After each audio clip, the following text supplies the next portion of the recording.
Powers. I'm a licensed professional engineer. I have over 35 years experience. Construction engineer, but I'm also an employee of the Sierra Club. They hired me to work on the pipelines campaign a couple of years ago. So now we're working on the Mountain Valley Watch. It's one of our major programs that we have, and this is part of what we're doing, is training people on how to catch Mountain Valley pipeline construction crews and in violations of erosion control regulations in West Virginia. So I'm going to give you all an overview of what we're looking for, and then I think after I finish, Jason and Russell will come in and give you all more information on what we do with collecting information, how to report it, how to record it. So let's get started. And so this is the West Virginia. This is the basic course.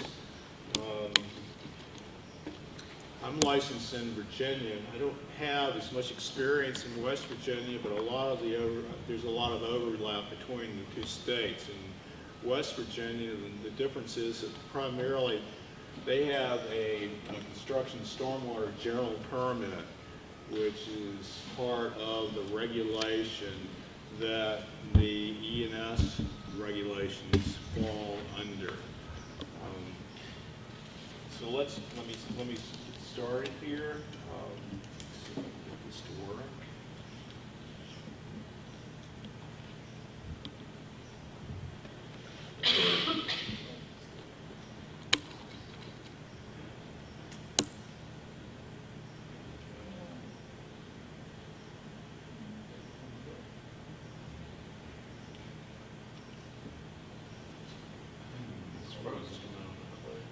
Sabotaging is one across the road.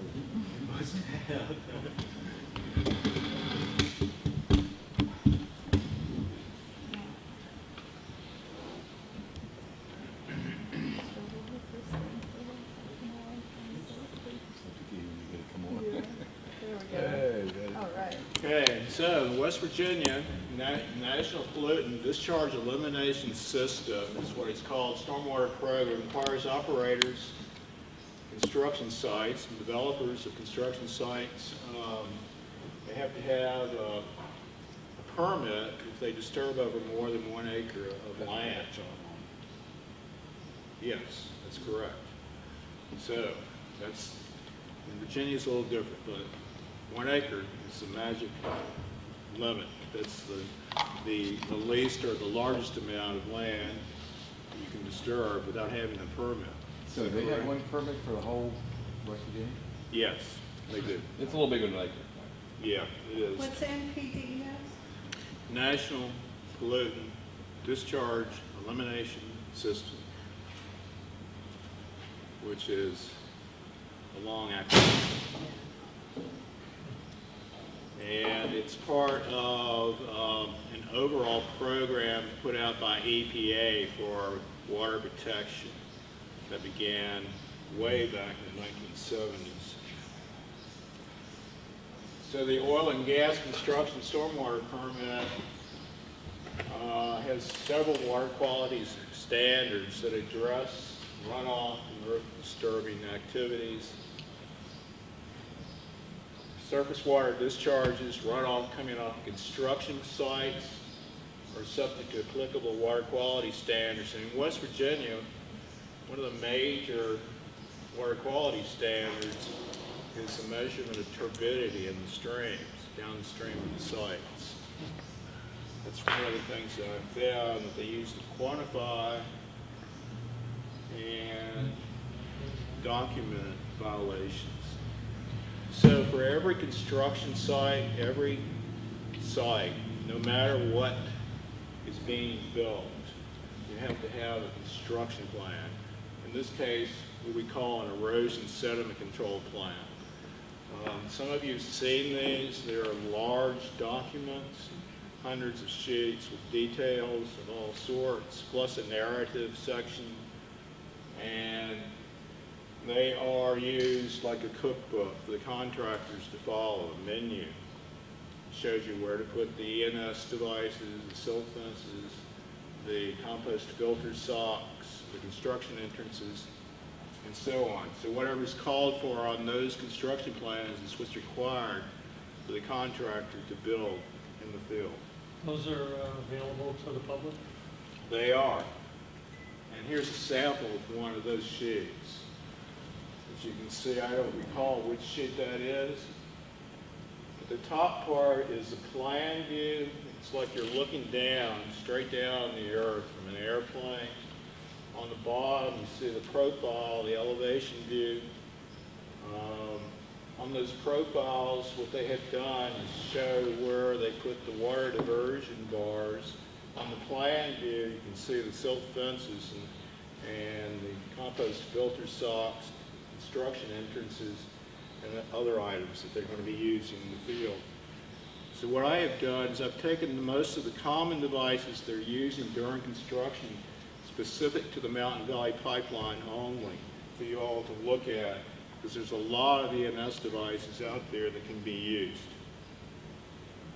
We have also developed an inspection checklist that we can use. And some of this, let me go over a couple things that are on this checklist. Is there any evidence of sediment leaving the construction site? Have there been any impacts, adverse impacts such as flooding, structural damage, erosion, spillage, or accumulation of sediment? Are the BMPs properly installed and maintained? That's a big item. Were they properly put in place correctly? Have they been maintained? Are they functioning as intended? And so on and so forth. These are some of the basics. Primarily, are they properly installed and maintained? And are they functioning as intended? Then we go on to the next sheet, which shows some of the specific devices: the check dam, silt fence, compost filter socks, temporary slope breakers, or what is known as water bars, right-of-way diversion bars, mulching, seeding, trench plugs, and slope drains. These are all some of the terminology that's used in the engineering and construction profession to call out the particular devices that are being used by the contractors. So here I'm going to go into some of the specific items. First of all, they have to have the construction stone entrances at every access point onto a primary or secondary road. So these are gravel pads. They collect or get the mud off the tires of vehicles so it doesn't get onto the roadways. If they have mud on the highways, and that's a safety issue, you can call the local sheriff and tell them to come up and clean the highway off. At least that's what we do in Virginia.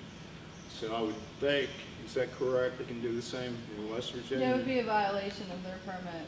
So they would either call DEP or Department of Highways or me, and I'll call them and report it. Exactly. Or Indian Creek, yeah. So like down in Franklin County, we had 8 inches of mud on one road that came rolling down off the pipeline corridor. They carried out 35 pickup dump truck loads of sediment off that site. So these have to be in place. If you don't see that they're in place or properly installed, then that's a violation. They need to be at least 50 feet long, 12 feet wide, and 6 inches thick, with a layer of geotextile fabric underneath them. And they should be maintained in a condition that they are not collapsing, and that they will pull the mud and sediment off the tires of trucks and other equipment.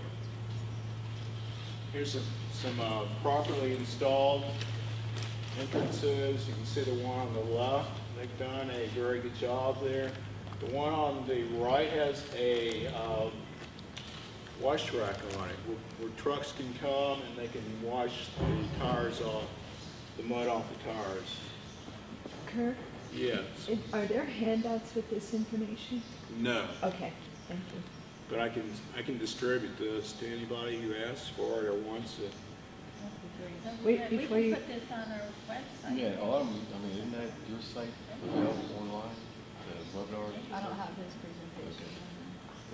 Similar. Yeah, similar. Silt fences is a temporary sediment barrier made of porous fabric that's held up by either wooden or metal posts.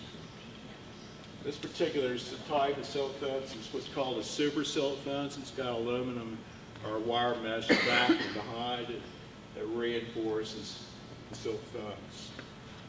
They're going to use a lot of that because that's needed on these steep slopes and large drainage areas. And the purpose is to retain the soil until the activities disturbing the land are sufficiently complete. You can see on the top where the silt is, it's actually accumulated at the corner and is now beginning to go over the top of the silt fence. Kurt? Yes. Like a situation like the top one, where, the silt's there, but you got muddy water running through the silt fence. Is that a violation, or is the water passing through carrying?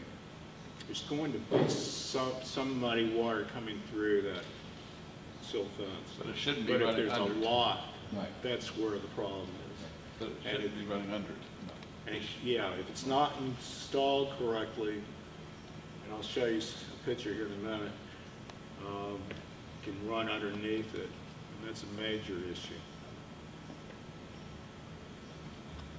They should be inspected frequently. They clog up and they start not to work correctly. As you can see, some of these have just been inundated by large drainage areas. And that's flat. Yep, that's flat. So here's a properly installed silt fence. Again, that's got some fence backing behind it, but they buried the edges along the front side. That's a major issue. I've seen a lot of contractors do not bury the edges, and then the sediment, the water just flows right on through. Failed silt fences. You can see there's an area on the right where the water ran right underneath the silt fence. On the left side, it wasn't properly maintained. They should have pulled the mud out until it started overtopping. This is in Franklin County. See, there is a silt fence there, but it can't handle the water flow. It looks like they tried to put some kind of straw bale in there, but it must have washed away by the time we got there. That's a major issue right there. It's not stopping the mud from flowing into the streams. In reality, all of these devices are not sufficient. They should be used in sediment traps and sediment basins, but none of those items are being used on these sites because the drainage areas that are flowing to these silt fences are too big. Do you have images of those that you just mentioned? Of the sediment, Of the sediment traps? there are none. They didn't put any on these And sites. so we don't have any. No.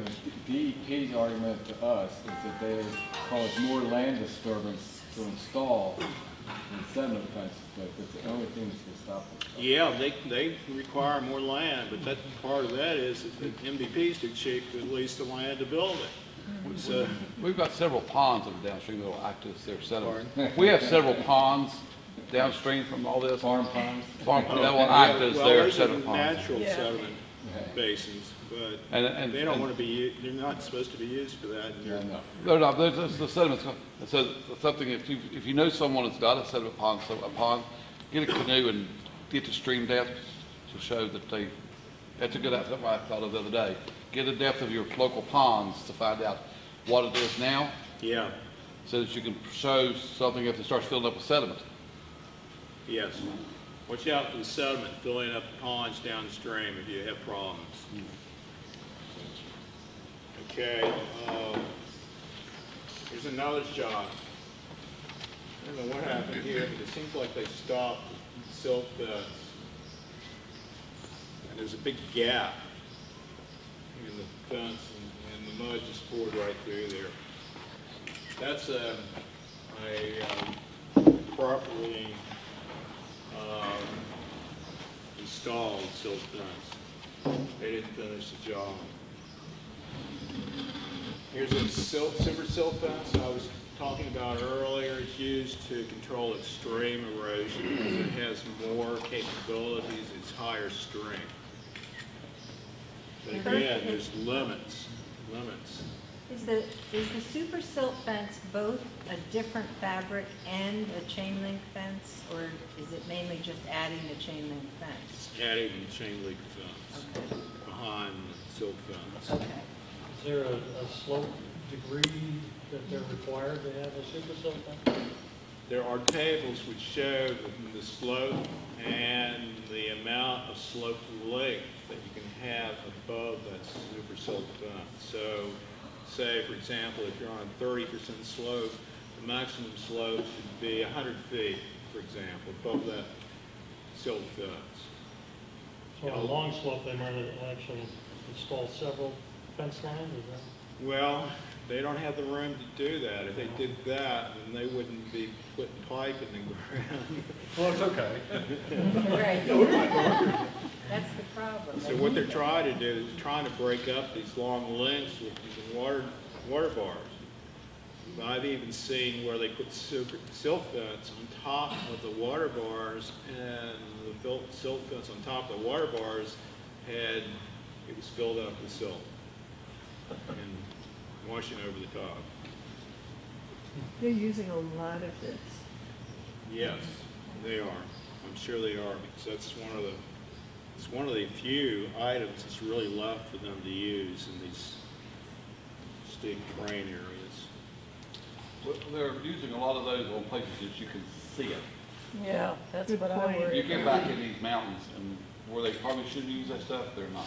I noticed there doesn't seem to be a whole lot over here on the areas that we toured. It's invisible. Oh, These are water bars I've been talking about. They're loose or compacted roots of soil. Basically, the contractor can take a backhoe or a piece of equipment and dig a ditch and pile up the soil beneath it. It needs to be compacted soil. They're like speed bumps, basically. They're about 18 inches high or so. The runoff on these steep slopes, it slows down for a few minutes, but then it goes right over top and starts to concentrate into gullies at the ends of the water bars. That's like what you can see on the mountain where they built Exactly. those. Yeah, for the you fixes. can barely see them. They're trying to claim that those are breaking up the drainage areas so that you don't have larger drainage areas coming down. Another problem is that at the end of those water bars is supposed to have filtration, and that, they don't do that a lot of times, so all the disturbed soil just runs out of their land of disturbance into the woods or the grasslands or wetlands. Exactly. You're supposed to have outlet structures at the end of the water bars. You probably have seen these little silt fences that are a U or an L shape.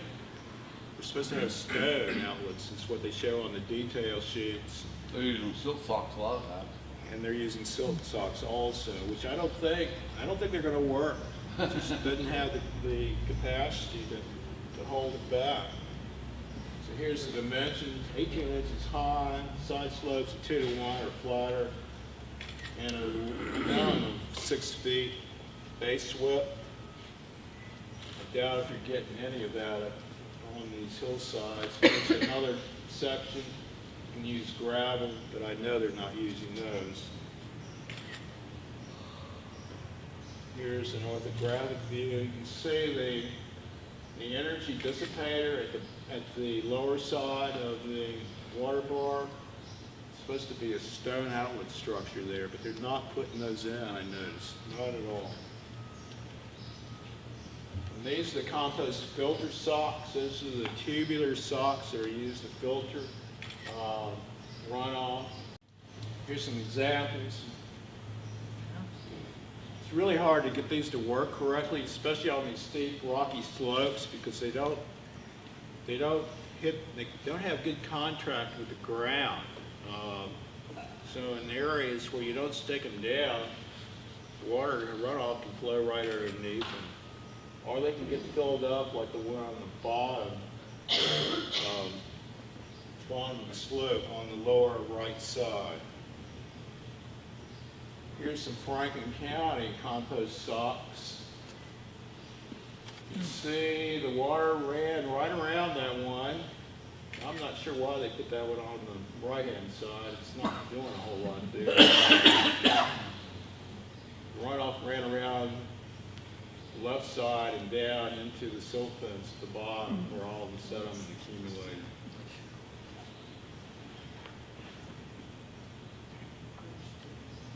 Check dams. You may see some of these. They're supposed to be putting these out in the swales, drainage swales coming down off the steep slopes, slow the water down.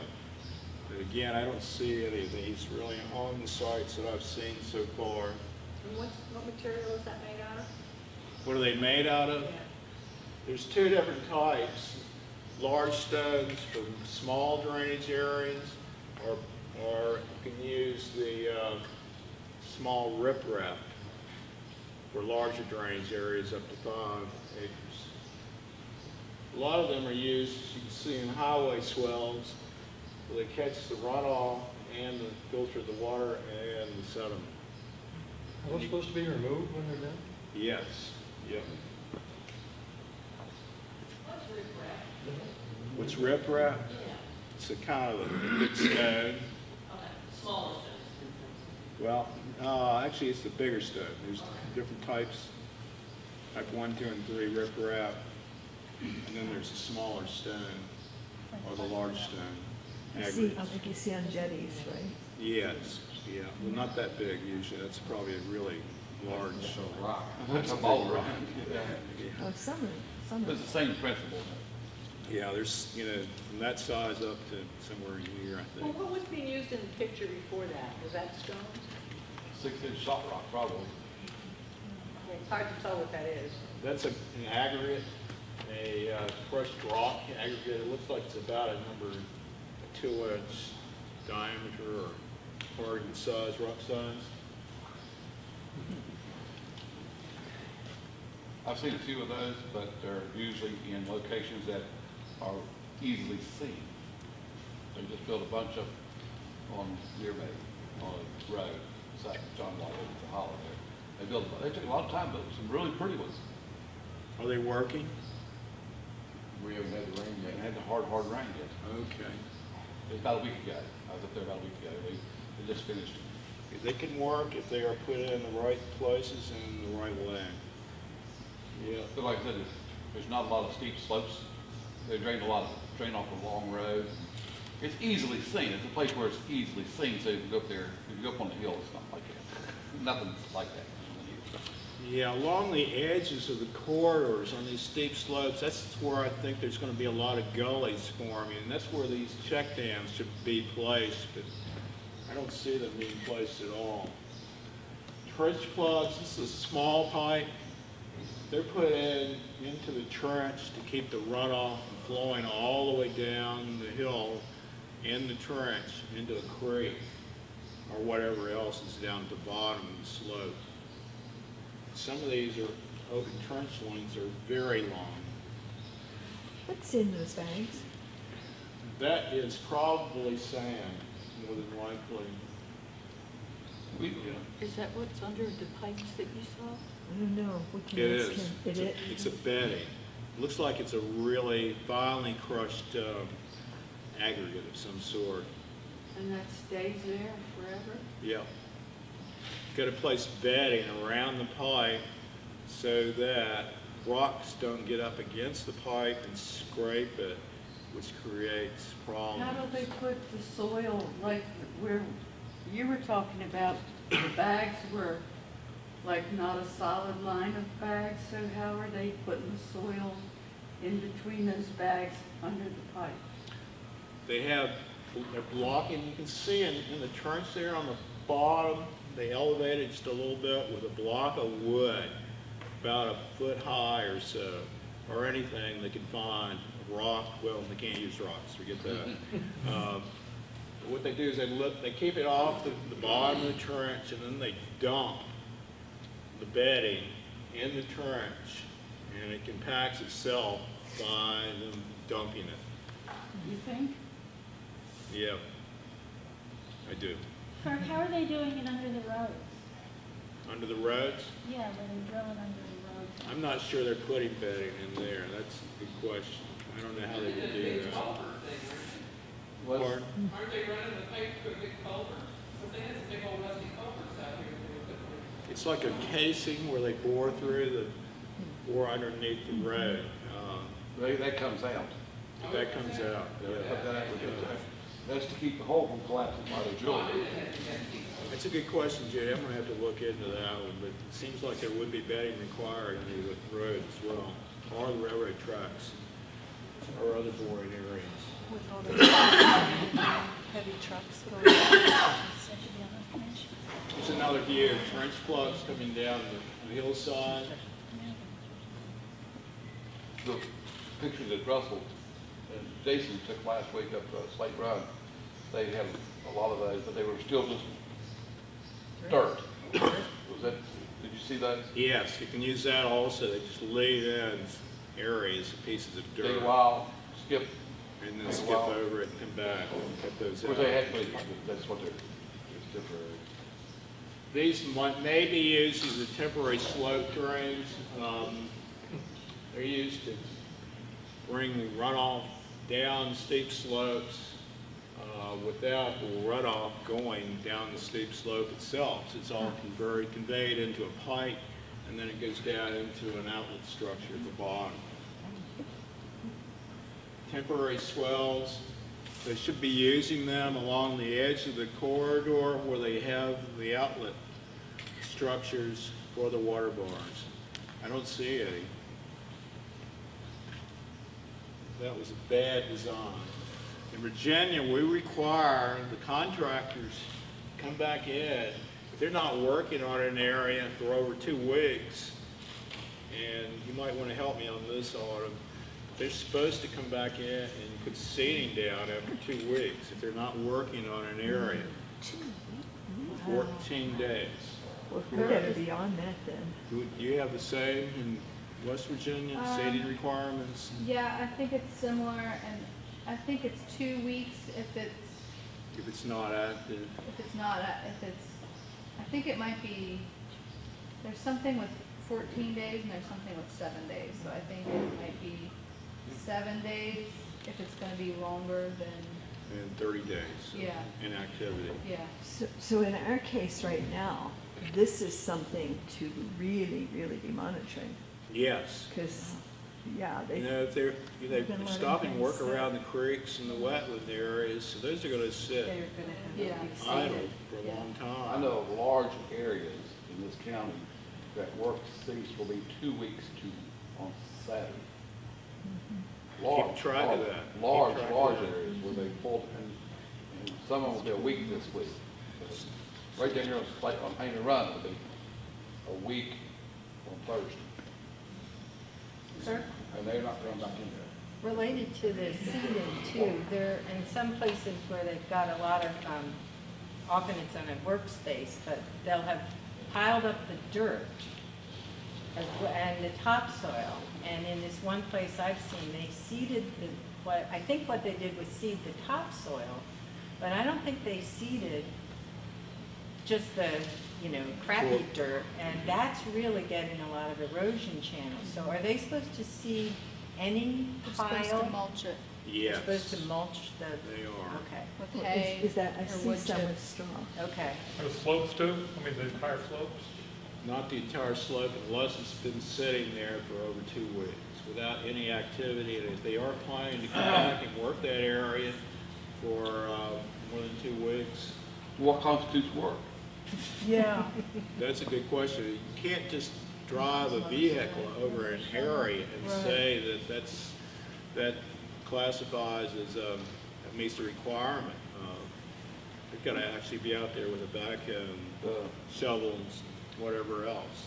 Well, So Kirk, at the end of the day, when they stop work for the day, what are they supposed to have in place? What are they supposed to, What are they supposed to still have, what are they supposed to have in place at the end of the day, at the end of the day?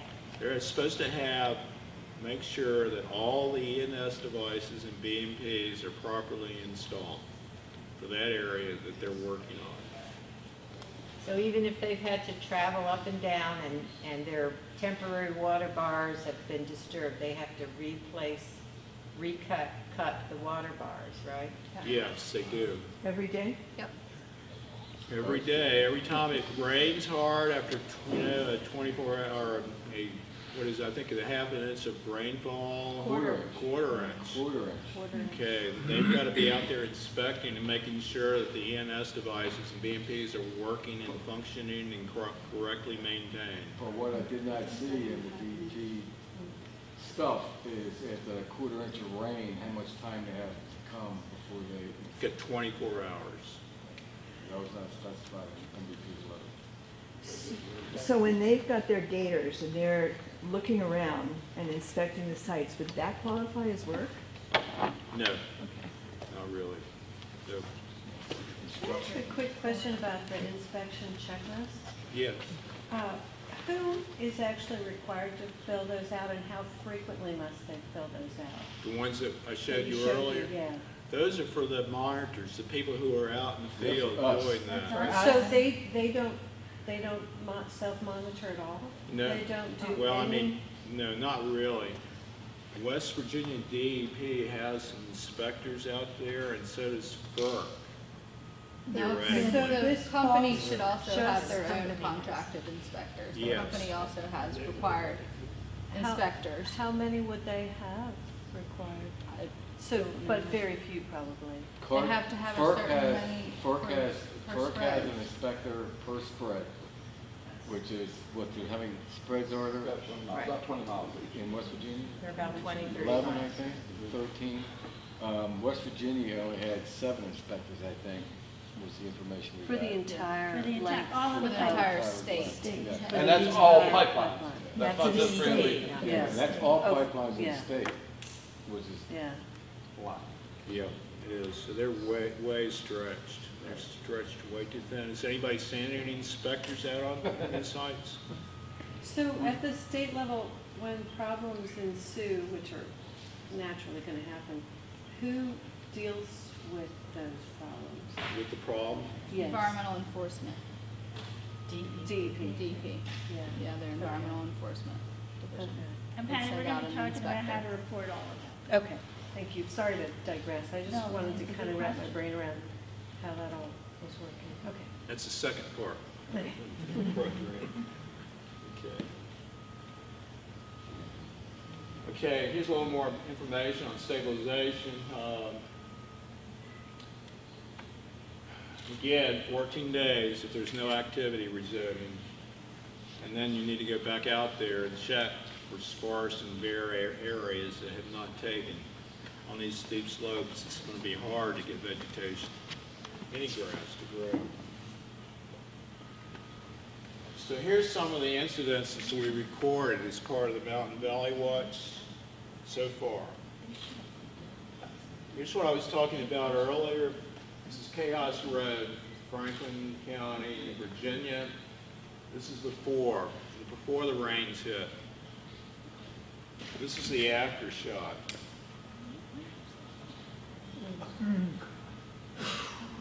Before and after. Wow. That's what happened. This collapsed, basically. Jason and company over there took the pictures. Did you have to walk through it? Say again? Did you have to walk through that mud? Oh, no. Yeah. And here's another picture after the mudslide. Somehow those Jersey barriers at the bottom disappeared, and I'm not sure how that happened, but they managed to disappear overnight. There's another shot. You can see the muddy water. A lot of equipment up there. This is Paris Mountain in Montgomery County, Virginia. We were told this was just an access road by the director of DEP and DEQ in Virginia. He said, there's no problems out here. This is just an access road up the side of a mountain. Until we showed him our pictures, and then he had to eat his words. Compost filter sock.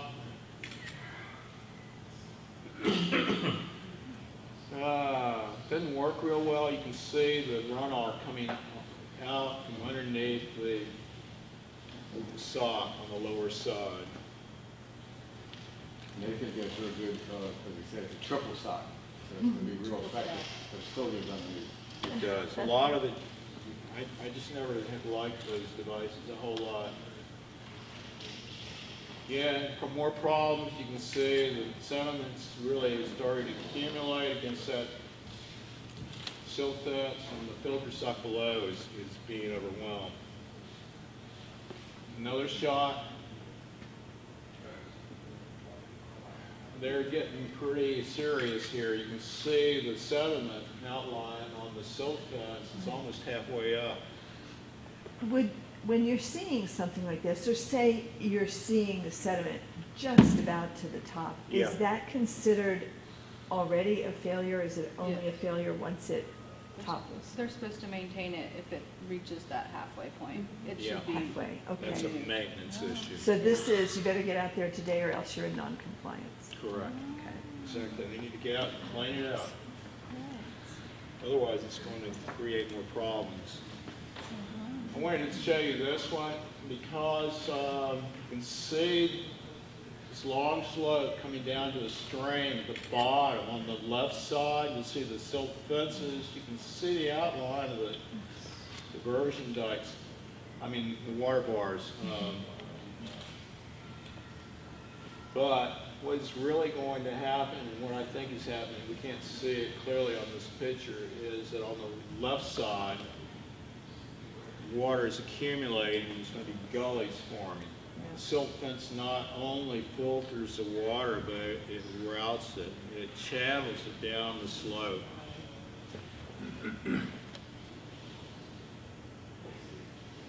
Here's an example of a bad stone construction entrance, poorly built. Doesn't meet the standards at all. This area, they cleared it and graded it, but there's nothing there. There's no silt fences. It's running right down into the stream.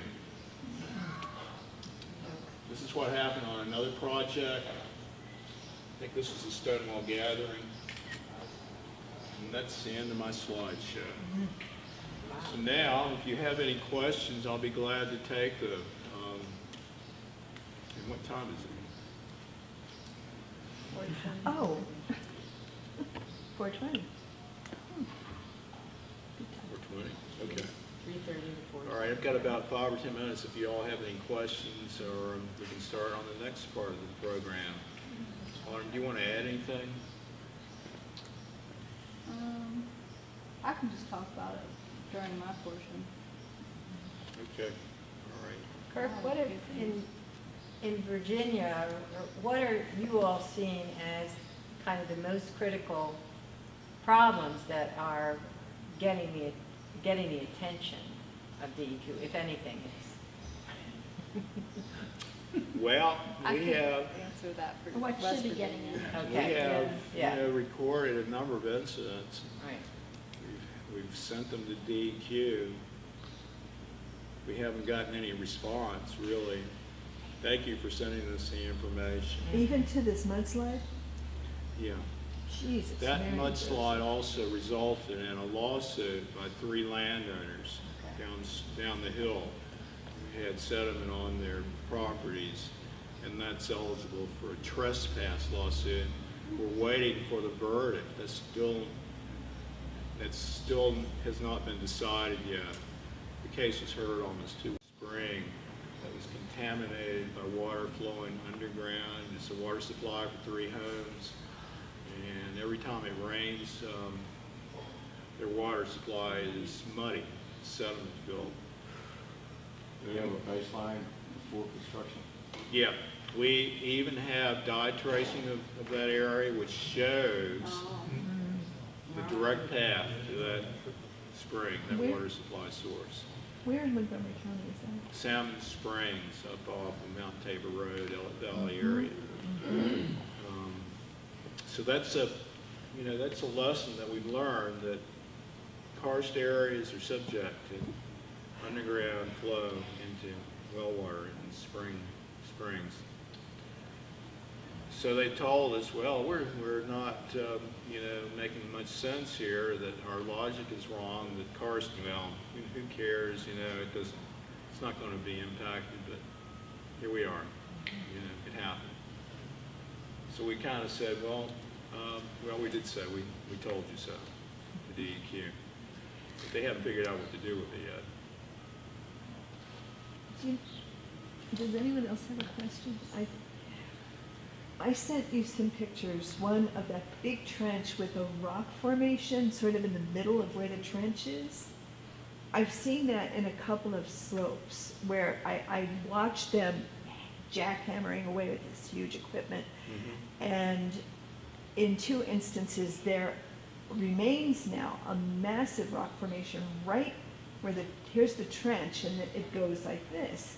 And I think I mentioned to you, it looks to me like it's holding the mountain up, this rock section. They had to drill through one right here, across the road from here. You could see them jackhammering that rock formation. Right, well, this trench is completely done except for this.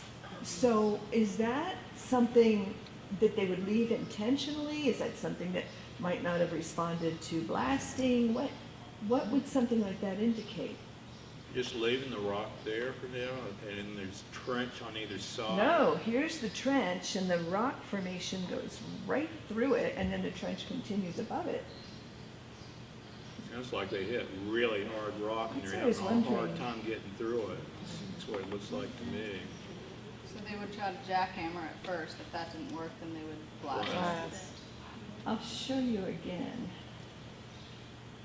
Is that in Where is Monroe? it, Lauren? Yeah, well, it might be in summer. I think it's either Keller or. Was that it right there? Yeah. Yeah. They're gonna have to probably blast that out, or ram hoe it. It, Well, on Slate Run, they said in the EIS, because it blasted be the last resort, and they just came and blasted Slate Run. They didn't even try to dig it. They just took core chip samples and sent it to blasting and hot. So was that the one that WVDEP came to look at, that area? What happened with that? He blasted. They blasted. There's some karst areas nearby, I noticed also. Once you're bring attention to those areas, because up in Pennsylvania, one of the pipelines up there has been stopped because it ran into karst topography, and they are not exactly sure what they're going to do with that pipeline now. It's a matter of stability. which pipeline is it? It's a Mariner too. Okay. Yeah. It's kind of funny seeing all of this horrible slope slippage and all of the containment efforts, and then the creek and under the temporary bridge, that's where the cows hang out in the street. Funny story, you saw Painter Run, go there Painter Run? They go to Painter Run? Yes. So they forgot to build the fence to keep the cows away from that area. The cows stayed away while I was working, and then the day after they quit working, a friend of mine's cows went up there, and the bull didn't like the stuff, and he tore a bunch of stuff down. He tore a lot of their silt fences and stuff. Lucy told me. And they had to, so I told Lucy to call Bully the pipeline fighting bull. Yeah, he,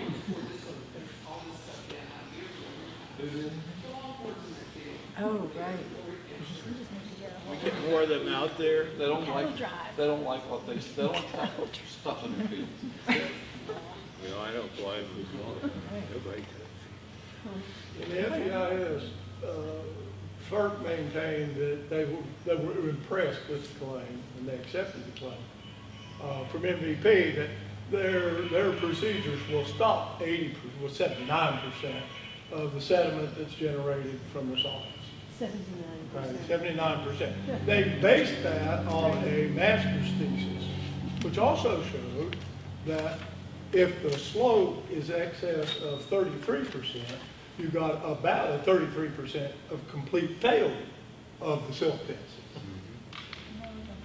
That sounds Yeah. right. In terms of trying to monitor what's happening, is there any simple way for us to sort of estimate slopes so we can start looking at those places, you know? There is. I know there's technical ways to all that stuff. We have mapping, which we can use to do that. Yeah, in fact, we did a lot of that in Giles County already.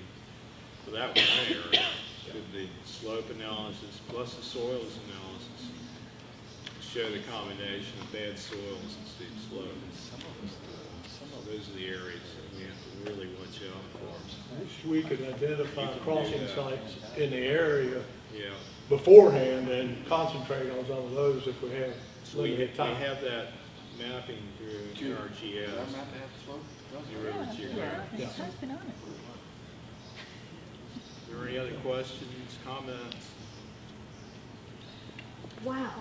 Just looking at my picture, violation. Yeah, right. So I think we're ready to start on the second part. Thank you, Kirk. You're welcome. Besides just the in-person trainings that we were doing, we developed this visual assessment program with pipeline monitoring. So it's the water quality monitoring program monitors the water quality, and I believe there are some people in this area in Summers County that have been trained on that. And then, so the visual assessment we have, it's very similar to the information that Kirk provided around the sediment and erosion controls. It's a little bit more basic, and it's focused around what kind of erosion and sediment controls would be around stream crossings. But we have that in a webinar format, and that's on our website, wvrivers.org. So you can go and, if you can't remember everything that Kirk went over, we actually have a recording of a webinar that we did that you can access off of our website. And so some of that, we have like a visual assessment checklist, and it goes over all of the different types of issues that you might see, and so that is covered, like the pipeline work site, like what it would be. And so, what was your question again? I think it was, when you see evidence of a silt fence that has failed, there's mud everywhere, it's Okay, all stained yeah. with mud, but it's. So, the main thing, and this answers your earlier question, Nancy, the main thing that will get DEP's attention is if there is sediment leaving the work site that has not gone through a sediment and erosion control device. So that is what they are currently citing the Mountain Valley Pipeline for. So the MVP's received 4 violations so far, and Can you repeat that, sediment leaving the work site that's not? that has being not gone controlled? through an erosion control device. So sediment that is, they've been cited for sediment that has bypassed silt fences. So one inspector actually called them out because there was a gap between the timber mat bridge and the silt fence. I mean, the picture showed a gap that was only about this big, but if you have a lot of water coming off that site, I mean, that's a direct entry of sediment into that stream. So anything like that, any kind of tear in a silt fence is important to document. Bypassing the silt fence, whether it's going over, water going over top, water going underneath, water going through, that's what the silt fence is intended for, is, you know, to stop the mud and let the water go through. Yeah, it might be a little bit muddy, but it's catching most of it. But if there's, and that's the same with the filter socks, those green, round, snake-like devices. Anything going over top of them, eroding underneath of them, or going around them, that's gonna get DEP's attention. That's gonna be a violation on their permit because there's sediment or sediment-laden water that is leaving their work site without going through the proper sediment and erosion control devices. But you gotta take a bunch of pictures from different angles, Yeah. try to get clear water upstream, because we've sent stuff in and they just blew it off because So- when they look at it, it didn't make sense to them. You're standing there seeing the whole picture. Yeah. You send them one photograph of water going over top of silt fence. If it's not going into the creek or something, they don't know, they're not gonna react. So Or it's- if they can't tell that it's going off of their work site. So the best thing to do is get a close-up of the issue. So the ripped silt fence or the gap in the silt fence. And this is hard to do because we're not supposed to trespass on MVP property. Yeah, I wanted to ask you about that. So you either need to have a really good camera or permissions for it, or permission from the landowner to access their property. and not interfere with construction. Right, The sheriff in so- Monroe County says he would not even show up if you were on the property and not interfering with Yeah, construction or construction so as long as activities. there is no active construction, because it's a danger if you're on an active construction site and they're not expecting you and they're operating their heavy Right. equipment and they're not watching for you, it's, you know, it could cause, you know, Bodily you harm. to be in danger.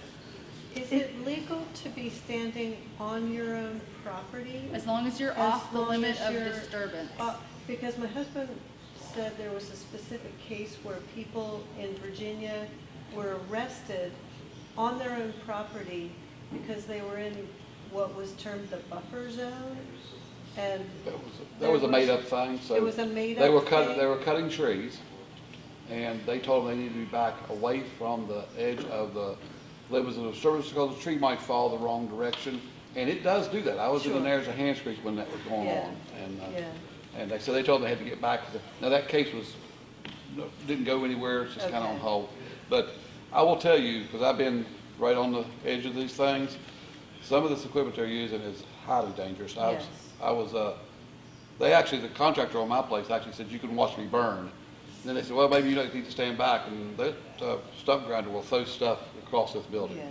And there's nothing they can do about it. Well, I don't so- want to put myself in harm's way. I guess I just was wondering what the legality is if I am on my property, because our property goes right up to the edge. So you just have to You be off their know. limit of disturbance. Yeah. Unless people have been part of Judge Kuppenhaber's case, where he said, right, that landowners can be on their property, including the construction zone, as long as they're not, As long as it's not active construction. Right. and they okay. can designate other people who they would allow to be there as well. So if I go in the evening, construction's not going on. Get one of these pieces of paper over here and That's just the get it best signed. time to Yeah, go. exactly. Okay. Yeah. We're doing that all the time. Because yeah. you're not in danger and it's your own property, so you're not trespassing. Or neighbor's property, who said you can do that. Yeah, as long as you have permission from the landowner and that it's not active construction. And the limit of disturbance, That's basically Definition. their construction site. So that's another thing on the checklist form is, so they are required to have erosion controls around the entire perimeter of their construction site. Anywhere that there's disturbed soil, they should have sediment and erosion controls around the entire perimeter. So along their right-of-way, they should have it on each side. In a workspace area, they should have it around all of the disturbed soil. So that would be the limit of disturbance, their construction site, their active construction And they site. have lots of They- stakes. I know, I just took a bunch of pictures it should be, today. it should be. It should be on each side. Holy Right. mackerel. So they should have perimeter controls, And they have LOD, limit of disturbance Right. stakes. With the blue and flag on white it, so lots of times Or- you can determine where their limit of disturbance is. Exactly. by Or their someone will say, survey. The blue states? Huh? Okay. You know, AUX is an auxiliary, like a right-of-way or an auxiliary site, and they're marked with blue and white flags too. Yeah. And So you can either tell by their flagging or by their And that- perimeter controls, or by if their there are- disturbed soil. But anywhere there's disturbed soil, they should have silt fences around the perimeter of it. And so their sequence of construction, and I just checked this the other day because I was getting ready to report a violation, and I wanted to make sure that I was correct in reporting it. So they've downed the trees. They haven't removed the stumps. They don't have to have silt fences in. As soon as they start grading and grubbing, they need to put their silt fences in. So basically, phase 2, after they've felled the trees, is where they go in and they only disturb what is needed to get in their perimeter controls. That's phase 2. Then phase 3, once they have their perimeter controls in, then they can start the grading and the grubbing. most of my experience has been, I think maybe Nancy will back this up, is they do all the grubbing and all that stuff before they ever put the silt Exactly, fence. and that's not what they have in their sediment and erosion control plan, so But, that would you be know, a what do you violation do? of their permit. Because And that's something that DEP has cited them for, is that they don't have their perimeter controls in place And it's been- before they've started the it's grading. been a week they finished and they're still out there putting in. And there's none back here. There's none anywhere. Yeah, Well, so, there Not is, on the but entire there- area. yeah, so take Uh-uh. I pictures haven't seen any of, where it's- areas where they don't have their erosion control There's measures some in on my place. Take pictures where the sediment is bypassing their erosion control measures. Take pictures where they have failing slopes. We saw on a site back here where they had a bunch of vegetative matting in Oh, yeah. place, and that's because the slope had failed. So if you see erosion gullies down the center of that right-of-way, that's not supposed to happen because they should have erosion control measures in place to prevent that from happening. So if that's happening, then they're not working and they need to redo their stormwater pollution prevention plan. And that's what DEP has already cited them for, is that their stormwater pollution prevention plan is ineffective as written because it's not preventing erosion on their work site. So if that happens, if you see erosion gullies on their work site, take pictures of it, send it to me or send it to Indian Creek, and we're gonna get it to DEP. So what we need is a picture of the issue, close up if you can get it, and then we need a kind of a wide angle photo of the work site because it's really hard to figure out what is going on if we just have a zoomed in picture of a silt fence with some water going underneath of it or a rip in it. I got a picture the other day of a culvert right out here. There's all kinds of muddy water, but it's just a culvert, picture of it in a culvert. And it's not anything you can use. Yeah, It could so- be anywhere. Yeah, exactly. So, Even oh, with the GPS coordinates? well, I mean, if you have the GPS coordinates and you have a picture of muddy water, you don't know where that muddy Yeah, water is going. they So- need the pan that view. We've been through this. We met with these guys and we were with the enforcement guys and we showed them the pictures of Slate Run and we had a bunch of pictures. That's when you and me were there. And those pictures didn't really tell them what they needed to issue violations, but the one on War Ridge did, because we had the documentation, the pan that view, the complete bypass of the sediment control, and that they Yeah. could pinpoint. But the stuff on Slate Run, John was saying, well, tell me what this is doing. I can't tell by this picture. So- So how am I supposed to Can we know? send a Yeah. video? Videos work too, yeah. Videos are very effective. I got one volunteer sent pictures zoomed in and zoomed out, and it wasn't till he took a video of this site and said, this is where there's the gap in the silt fence, this is I where got the lots of sediment's flowing down through the work site, and this is where it's entering the stream. And that, to me, I was like, oh, that makes, everything makes sense now, because all I saw was a gap in a silt fence and sediment, and I couldn't put two and two together. So videos can be very effective. But what we need to document in order to send it to DEP for them to send out an inspector is like I said, leaving sediment or sediment-laden water, bypassing the silt fences, and then to get a picture of, if you can, sediment in the stream, sediment-laden water, like muddy water going into clear water in the stream, if you can, which is, it's not always possible. Or upstream, picture of the clear water upstream from the crossing, which they're not going to be doing any crossings anytime soon, so not to worry about that. Or I'm not so sure about that. or downstream. So let me just back up a little bit and let you know the status of the lawsuit, because everybody's pretty excited about it, and you know, they're still doing construction, but it's our understanding that they are not able to do any construction in or near streams or wetlands.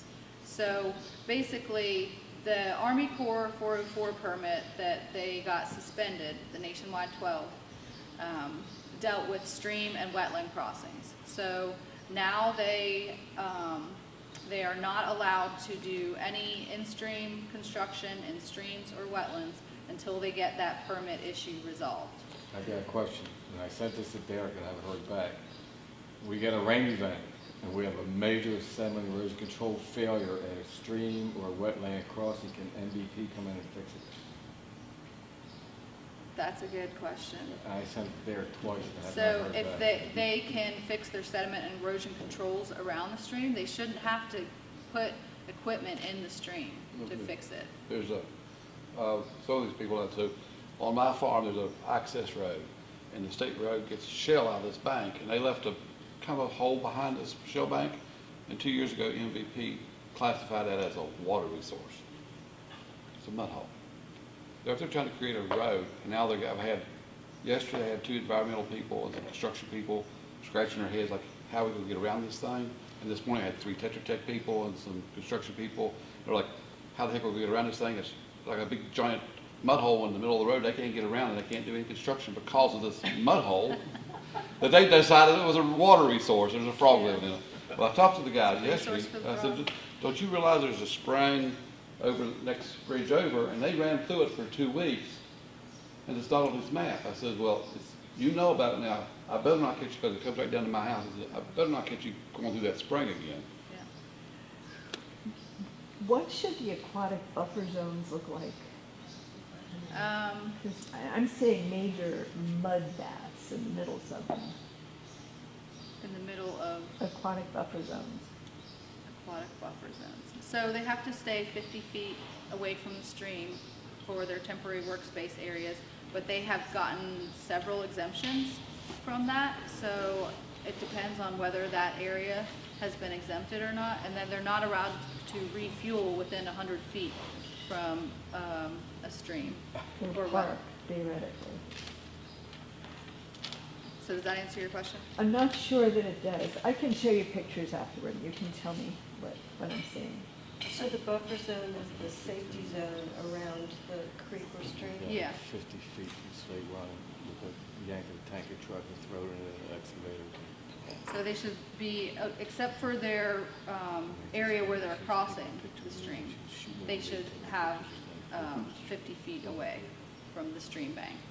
But they've gotten so many variances from FERC and exemptions that a lot of the places where they are within 50 feet is probably where they got a variance. So Autumn, is that 50 feet with a, nationwide permit 12? So that's separate, that's what's No, I understand that part. under But- FERC regulations, yeah. Right, but are we saying that, okay, so what's constituting the creeks under the Army Corps? Is there any buffer zone at all, or is it So just? I think that is waters of the U.S. The Army Corps regulates waters of the So U.S. that's gonna be the high water mark? So it on would be the high creeks? water mark, yeah, the bank full elevation. Do springs qualify? I don't know. I just told the guy they don't want him in that spring anymore. Springs are not regulated by the Army Corps of Engineers. Okay. No. But if Wetlands. they're going into an ephemeral Wetlands would. stream, but the ephemeral streams are, right? Yeah, well, this brings it to. So if the springs are going in and making a little tiny stream, then that's counted, right? Yeah, so the only thing that the stay has stopped is the actual crossing location. They cannot do any in-stream activity within the stream or wetland. The crew that's working on my farm, I'm actually kind of glad that this crew, they're all from Wyoming County. They know people around here. And the guy told me he was the only environmental contractor east of the Mississippi River, and he was real good to work with. And of course, I'm organic too, and he said that he would refuel everything at the road. It's Yeah. not a very long driveway though, but he told me some things about environmental destruction, but he's a good guy. I mean, I don't want the road, but I'm glad he's the one building it. He took special care of some stuff this morning. Yeah. So we've talked a little bit about what DEP is looking for as far as potential violations that we should submit to them.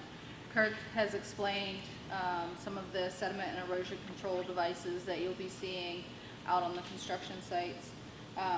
So when you observe something in the field and I have handouts of our visual assessment checklist that, like I talked about, failing slopes, erosion gullies, anything like that that you observe, you want to determine the source of the sediment, like I said, and then we need an exact location. DEP needs to know exactly where this is occurring. So down 219 by the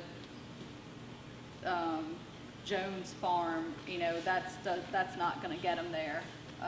So we need GPS coordinates. If you don't have a GPS unit and you can find it on like On the basis of DEP latitude and longitude, that there are two different methods.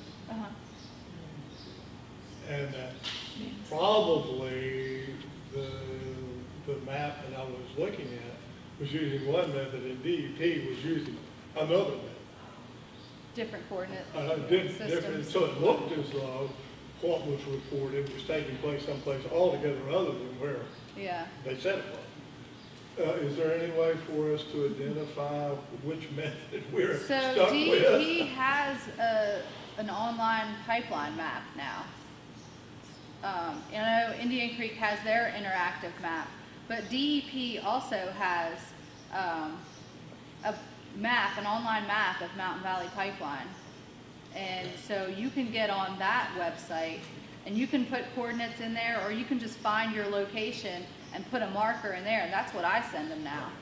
And that, then there's no question, it's their map. You're using their system. Yeah, whichever you're one that using their is. system. You put a pin in and it gives the coordinates.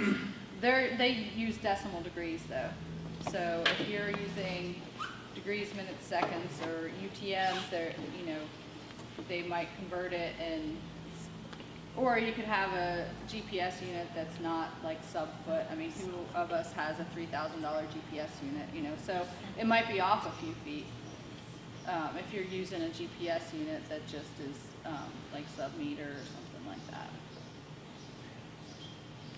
that. So it's really important to get the exact location. It's Could you, really, I'm sorry, Go ahead. could you give them the DEP map website?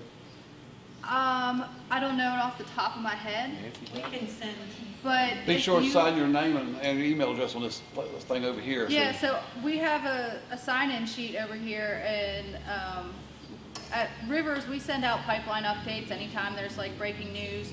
We also send out, if there's any new tools, like we send out information about the new DEP webpage, any kind of new reporting tools that we develop, we send that out. So if you want to make sure that you're getting all of the updated information about the monitoring program, be sure to put your email address on the list. If you Google West Virginia DEP major pipelines, it'll take you to the pipeline page. They have a list of all of the comments that have been submitted for MVP. They have the permit application that you can access. they have the map, they have the database that has all of the inspection reports and all of the modifications and all of the violations. I just checked it and they're a little bit behind, so the most recent update was like the first week of June. So they're a little bit backed up in updating it, but they do try to update it every couple weeks, I think. And April, along those lines in the same database, Brian, you'd asked about the construction plans, and you can actually access the construction plans. Yeah. Which we understand do get modified when when MVP requests like a little change in a right-of-way or this, that, and the other. So the most up-to-date construction plans are on that site, I Yes. think. But we Are don't get are the they modification. noted as being revised? It's a modification, so it says And it's listed the as the permit number and a modification. Okay. Right. It's listed in the modification. But you don't get the modification until after it's been approved. Is that right, Ellen? Right, yeah, so the modifications don't go onto the database until it's been approved. So you actually have to go into their electronic submission system, which has the permit, the modifications that are being submitted. So that's their database for permit application submittal, and then it doesn't get onto their app, they call it an app extender database, until the modifications have been approved. But if you want to see what modifications are being proposed, then you go into their electronic submission system. Autumn, you was, a couple weeks ago, a week or so ago, we was on a call, we was talking about the erosion and sediment control posters that they're supposed to have at their sites. Right, So I haven't seen any at any site. The ones I do see, I'm taking pictures of, are along roads where they're gonna be doing some work along the road. yeah. And I got pictures this weekend, but the only ones that you see are along the roads, and I figured out that that's where they're gonna widen the turn, or, so the highway department, I guess, put those out, but MVP has not put a single one of those posters at any site I've seen. Okay. I know that they are supposed to have it posted, but I don't know how often and at what Well, sites. Kurt said it was supposed to be at all any place they're entering and leaving roads Yeah, and stuff. so they should have something. Be a lot of, should be with lots their- of them. Because it's part of their NPDES permit, so they should have a sign That's something saying, Western Rivers might wanna, These Yeah. are water pollution signs? yeah. yes. Okay, yeah, I see. Yeah. Yeah, I've seen a few, there's one on Painter, on Wilson Mill Road. I haven't seen, Laying over. I've seen a couple along the road where they're not doing active construction, but I didn't But those see along those any roads, I where think, they're are where they're doing gonna widen the active roads. Take Right. out turns. Yeah. There's one So we talked about the type of photos we need, the type of location. And then we also have an incident report form that you can fill out. Not many people are using it, so I don't know if it's just an extra step. Most of the time, we just get emails with, but we want to know like what you saw. The main point to that incident report form is what are you seeing? Because we can look at the pictures and interpret them, but it's really important for us to know what you were seeing that you think is a potential violation. So just make sure that you include that description when you're sending it in, that, you know, because we can see there's tears and silt fences, but we might not be seeing something else that's obvious, like there's a huge erosion gully that doesn't really show up in the photo very well, or something like that. Might be So good just a description of the incident. Is it good to get a bunch of before pictures as well? If you see an area like a steep slope that doesn't look to be Before properly, construction yeah. has started? No, I mean before there's been. Before a big rain event? Rain event, Yeah. That's a good idea. Yeah, that's a good idea. So we definitely recommend that you go out, they're required to do inspections 24 hours after a quarter-inch rain event. So, you know, we would definitely recommend anytime there's a heavy rain event, that's when you're gonna see the major issues, and that's when you're gonna see their erosion and sediment controls failing. So we need to get pictures now before the big rain events. I mean, which are- it is helpful to see what the site looked like before, but you're not going to get any DEP inspectors out with photos like that. No, I just, But because it's just inevitable for- that we're gonna have. just for rain that- events, yeah. That this No, is yeah. what the site looked like before the flood event, and this is what it looked like after. Yeah, that would be helpful. Oh, I talked with, Well, I mean, if we're seeing that the ENS controls aren't there before rain. Yeah. Then you can, yeah, that's a Then we can send that violation. in, And that's a Yeah, violation. So we don't exactly. have to wait for it to rain. No, you're right. True. But there's a 15-hour lag time from when the guys leave the site for clearing the trees and stuff before they are setting up their sediment erosion control, is what Dennis and John and those guys said, that there's a safety lag time where these guys need to get all the equipment out before the other guys come in and do the sediment. So there is gonna be a slight lag time, but like the Narrows and Hans Creek, that lag time is gone. Yeah. There's nothing there. nothing there, So like what But you're, they're not supposed to leave the site until they have those controls in place. but they're gone. They've been gone for a week or more. It doesn't matter, it's 15 hours. Yeah.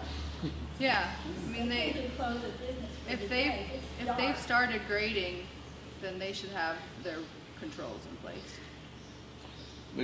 This is not DEP, but I had a conversation with Ken Brewer, who is our Department of Highways person in Monroe County.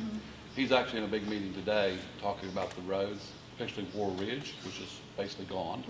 But he said, I just tell folks that if you see something along the road that's not there before, and like I've taken video of Ellison's Ridge Road several different times over the course of, he wants to know about it because he says, I'm going to be after him. And like I said, I talked to the guy, Danny Campbell, Danny Lively, no, Danny Campbell, is the engineer that's worked with all this. So he's interested. He wants to protect our roads. That's not DEP, that's just, he says, if you see mud and stuff, he wants to know about it. Yeah, mud on the roads, that's a Yeah. violation of their permit. 'Cause they're- Kenny really wants to try They're to do. required to keep all of that mud on site. you send his contact So info? to Sure. report these, I mean, I've kind of been the clearinghouse because, you know, we don't want to flood DEP with crying wolf issues, you know? Like if we're sending them 5 things a day and it's, you know, not something that they are likely to respond to, they're gonna stop paying attention. So we've kind of agreed to be the clearinghouse for all of this information and have people send it to us. We have an email, pipeline report@wvrivers.org, and you can send in the photos that you're seeing. We'll comb through it, see if it's something worth sending to DEP. I mean, all violations, in my opinion, are worth sending to DEP. If I see one filter sock that has water running over top of it, I'm sending it in because in my opinion, we want to be on the record saying, you know, we've reported these issues. But other times, you know, there's been The creek's muddy. yeah, we've gotten pictures of muddy creeks. I mean, the creeks have been muddy for the past 5 days pretty much. And, you know, if we're sending DEP pictures of muddy water, they're gonna say, we can't guarantee that that Yeah. water is coming from the pipeline. So we're kind of like combing through the reports that we get in, and looking for something that is legitimate to send to DEP that is a direct violation of their permit requirements. And I recommend sending it through these channels because DEP can say, well, we never saw it, we lost it, like a Yeah, Indian right. Creek watershed report Yes. before all this even got started. So all of these guys are doing a really good job. We and that follow way- up on every incident. Sometimes it takes a little while for us to get somebody on the phone and for them to follow up with their inspectors and figure out if they went and did an inspection. And a lot of times they'll say, yeah, we had an inspector go out, he gave them a warning. And so that'll be written up in an inspection report. But after that warning, then they get a violation. How long do they have to react to violations? Because like, we were talking about the Indian Creek report. 20 days. Okay, but, so they came and they said they couldn't find anything, but I have video of Oh. that area taken that morning before they reported. Can we go back and report something that happened like in April now? No. I mean, I reported something that was a week old just to be on the record, but that's another thing. Like, if you see something, get those photos in as soon as possible so that we can report them in a timely manner. Because if there's a week lag time, and they're like, oh, well, this is something that happened in the rains last week, so, you know, it's not gonna be quite as urgent as if it is something that is happening now. So I try to turn them around in a day if possible, unless I'm like out on the road. But if I'm not available, then we have other staff that will take it on. Our partners with Trout Unlimited, you know, if I'm not available, I'll say, hey Jake, we got this incident report in, I can't get to it, can you send it in to DEP? So we send it in, we send them the location, the issue, the photos of the violation, and then I'll actually follow up on each one, and we keep a track record of every violation that we've submitted, so that, you know, at the end of all of this, we can say, you know, we submitted all of these incident reports and you didn't do your job. Well, hopefully we don't have to do that, and hopefully they will do their job. And they have been. We've seen the inspectors out there. They've been issuing violations, but there's only so many of them, so that's why we need to be their eyes to monitor this stuff when they're, you know, on another stretch of the pipeline or on another pipeline. So I have a pipeline visual assessment, like who, what, and when to report issues. And then I also have the visual assessment checklist that if you're checking anything on this form, then you need to be sending us some information because we'll get it on to DEP, and that would be a potential violation. I didn't print out enough. I just wanted to save some trees, so I only got like 10 copies, but we can send out the electronic versions of them. We're gonna send that electronically to everybody who's signed. Yeah, and if you want, I can give you the links to the DEP pipeline page. We actually have a guide that we put out when all of this stuff was going through the permitting process that talks about stormwater permits. And in that guide is how to access their electronic submission system, which will give you any of the modifications that they've been submitting. So if you're interested in getting the applications that they've submitted for modifications on their permit. This would be one page per site, right? What do you mean? These forms? Yeah. One page per. If Per incident. if you're going to multiple sites. Yeah, I need a stack of these things. Yeah. So, I mean, you could just, Yeah, I'll take a copy. I mean, you could just write, you know, saw this on this site, you know, if you have the GPS coordinates, you could just check a box. If you didn't want to have a whole stack of them, if you're going to 20 different sites, then you could just check a box and put the coordinates of where you saw that, but you might run out of room. So, yeah, I would. So Especially with the down you don't silt want us to fences. send this to Indian Creek, but rather to West Virginia. It's up to you guys. I think, you know, we're seeing it. You know, I think you should go to them, because they're the ones that are interfacing with DEP. Okay. Angie's meeting with DEP on a regular basis, we're trying to, I don't know if they're trying to be helpful or not, I'm not gonna say that, but, you know, Some of them might be. they're trying to, they look like they're trying to make an effort, and I think, so it doesn't get so convoluted from stuff comes from everybody. Judy, Nance, you jump in on this, you know, I think, send it to these guys. I think it'll be faster. We'll be sending stuff in too, Yeah. from Indian Creek, from things that we see, but we think it will be faster and you can Makes CC us, sense. but, Yeah, and when I get an incident report, when I submit it to DEP, I'll either respond and say, you know, this area hasn't been grubbed yet, and so they don't have to have erosion controls in place yet. I got an incident the other day where it was just muddy water running off a site with downed trees, and unfortunately, there's nothing we can really do about that. But, so I'll respond and say whether I'm gonna send it in, and then I'll CC you on the submittal to DEP so that you know that it's been submitted and you have that. Back up. Yeah, and then we also submit, we CC Mountain Valley Watch. So Mountain Valley Watch, they're covering Virginia, and they have a lot of great tools. And, you know, we kind of have this monitoring program already in place in West Virginia, so they don't want to duplicate what we've got. So we're working very closely with them, and, you know, they're CCing us. If they get something that comes in from West Virginia and they want us to handle it, they'll send it to us. If we get something from West Virginia, we CC Mountain Valley Watch on it, so they can keep track of also what's going on in West Virginia. But it's just too much for one Might have group a to. group- They've got their hands full in I Virginia, might got a that's group for of sure. people in Webster County and possibly Yeah. Buchanan, Braxton that are wanting, Yeah. you all meet with them. I'll maybe know this weekend. It was a really good conversation I had last week. Do you have a question, Kurt? Yeah, I just wanted to add that we'll take your incident reports and add to our mapping. Right. So we can show where all the incidents are in both states. That's what we're trying to Yeah. do, all the incidents. And just Yeah, for, the other thing that I just want to emphasize is that if you're unsure that whether something counts, send it. Yes, It's really, really important for us to have a record of stuff that gets sent. yeah. And if I have a question, I'll just give you a call and say, you know, this isn't clear to me, can you explain what's going on? And, you know, if it might be something where I'll ask you to go out and take more photos. If you explain something, I'm like, oh, can you get pictures of something else at that site? And if you can't, that's okay, we'll still send it in.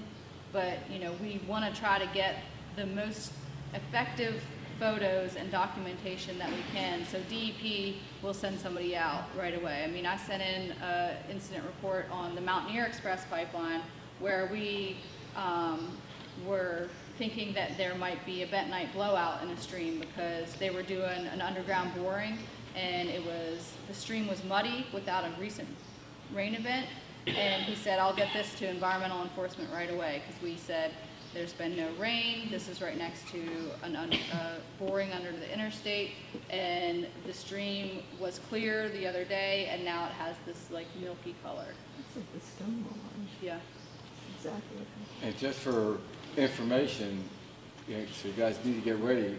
We've got 20 years of rainfall data, and July is the rainiest month in Monroe County. And thunderstorms. So all the more Flash thunder, and reason got that we need people 22 out years there of data on monitoring. this, and July is the month, so you guys get your boots on because We it's need coming. to And it may make most When you see a set, when they're totally set up on the construction entrances, okay? So, if you see the big muddy patch of water coming down, right? And then you got the culvert that's underneath the gravel bed. And so it's actually all that muddy water is actually bypassing the site. It's not actually coming from the site, right?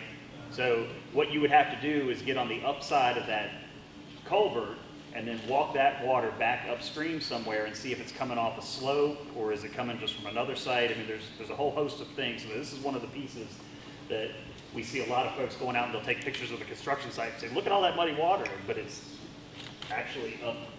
Right. It's actually upstream that we need to go look and, you know, just get up that way and find where it's coming into this channel to get to there. Because it still might be coming off, this thing curves back to the left there as you get up. So it could be coming off of another slope. Just as it's going up, it could be coming off just further uphill, just right off the slope down there. The interesting thing about this is when we kept going down, when you look down at the end of that road, there's a culvert that goes under the ditch and dumps into Little Creek. Okay? So the mudslide that you saw from Franklin County, that was this location. And so when they were there, they had all their they were just pushing everything back into that ditch that we're walking down.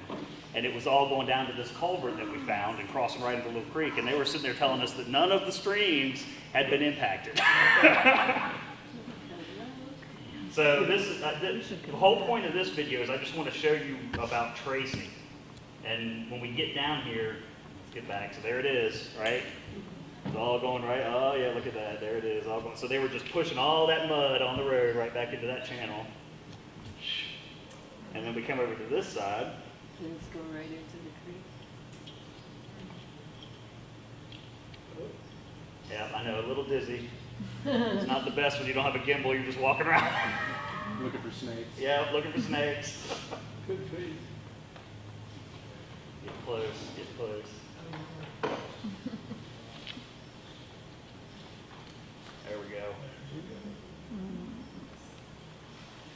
Oh, wow. right? And so when you can see that clear water and that sediment going right into that clear water, that's exactly what we want to see. Not what we want to see, it's what we want to catch them on in their We wanna failure. document We want to, this is what we want to document. Even if it's just a little culvert by the road like that? Well, because of the mudslide issue, when they said there was no impact to streams, well, we can send this now and say, no, there's a direct impact to stream because here's the channel, here's the pipe, and you lied to us on that first thing. Why is there not a violation? Yeah. So so that's on the ground. Get back up in the air. So you were looking at, this is one of the ones that we got last time we were here. This is Indian Creek. up near Yancey's place. So you can see a lot on the side where you just got, you know, a lot of sediment going off the side. They got their, I mean, there's no erosion control on that side. There's no silt fences. They've got the trees there. They've covered the trees. So all the talk about this resource being there for you when they're done, that's not there for you when they're done. They're covering it. So there should be containment on both sides. Yes, and you can see some Everything. containment where they've got filter socks, right?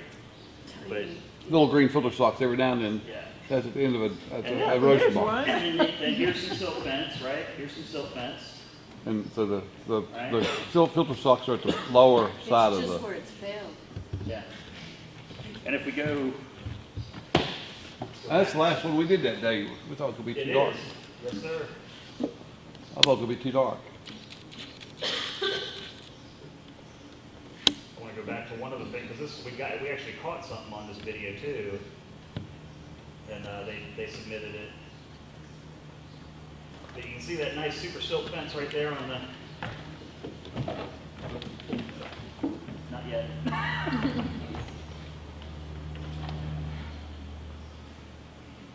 So here's super silt fence on this side.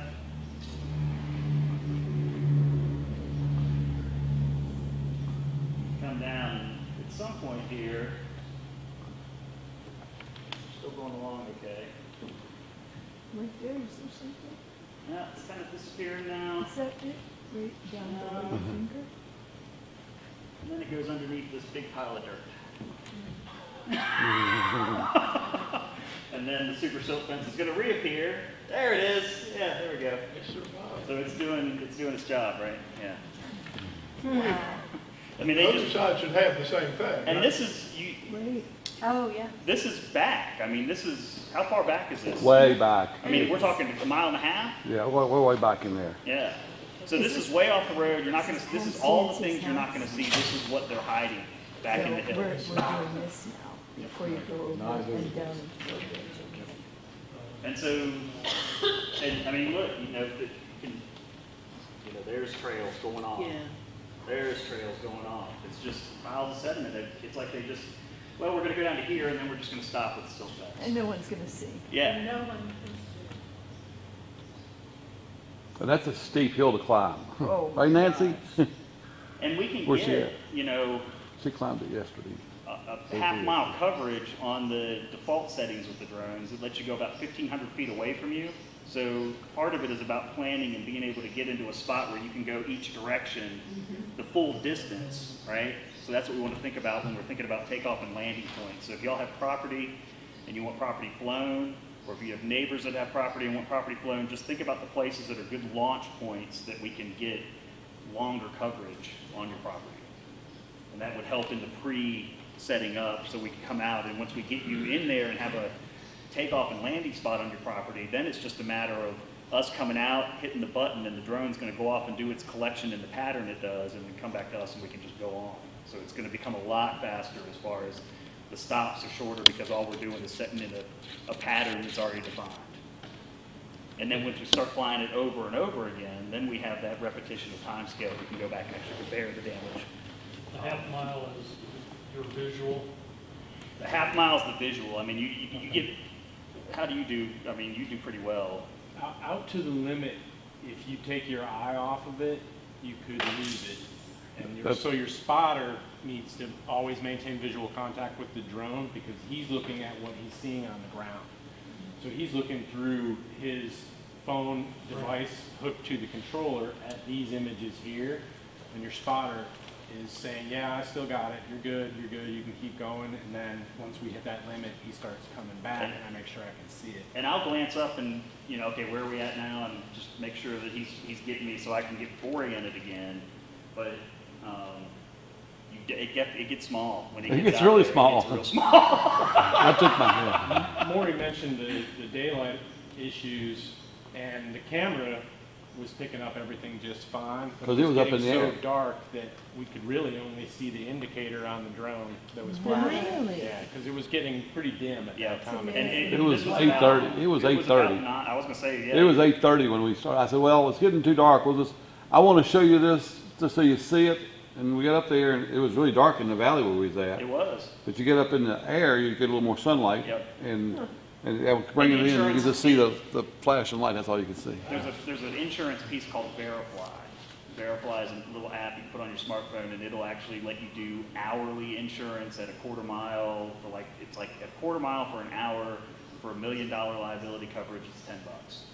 So when you go out and you can define those areas and do a quick just Verifly piece just to make sure you're insured, then that's always a good thing to have. If you're on your own property, I mean that's obviously you can do what you need to do on there, but. I don't understand what you mean. Verifly is just liability insurance, so if you're flying over MVP property, Oh, I see. yeah, and something should happen to the drone and it damaged their equipment, then It crashes into a piece of pipe that costs $34,000. right. One piece of pipe is something like I $34,000. don't know. Well, because we got a tax issue that they're trying to get out of the taxes. A few little tariffs going on. Yeah. I was told the other day that each piece of pipe in West Virginia should be taxed at $8,200 each. Well, they ain't getting out of this. Norm's on it. They ain't getting out of this. Jason, where are we here? I apologize, This is up oh, here. I know where that is. She said, I walked that yesterday. She walked this yesterday. That's what I said.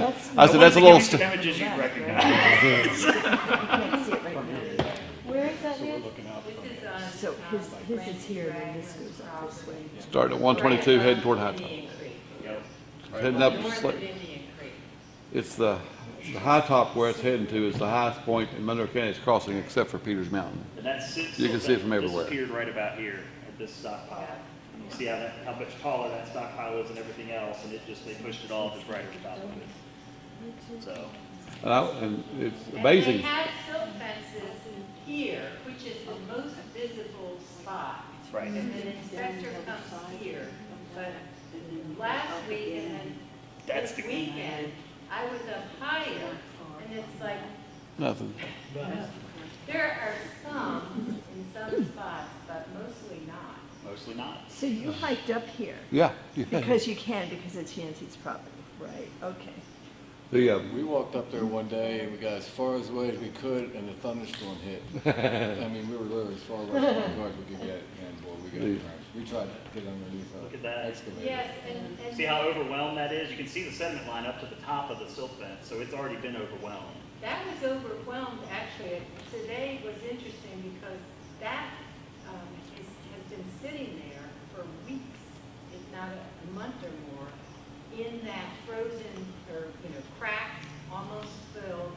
That overtopped it and went into his barn. You can also see a trail of sediment going down there too. So his house is just beyond the No, barn it's on the up, right. back Yeah. toward us a little bit. It's back, yeah, that's what I was thinking. Okay. Or is it up here? Is it here? No, that's the barn. It's here. Yeah. Oh, it's there, Yeah, okay. it's down here. Well, it is. It is. Well, I have not, I'm gonna send this in now because it's been this way, obviously, for weeks. And we're getting the same thing in Montgomery County and Franklin County. I mean, it's the same crew, same work, same shoddy that's going on throughout it all.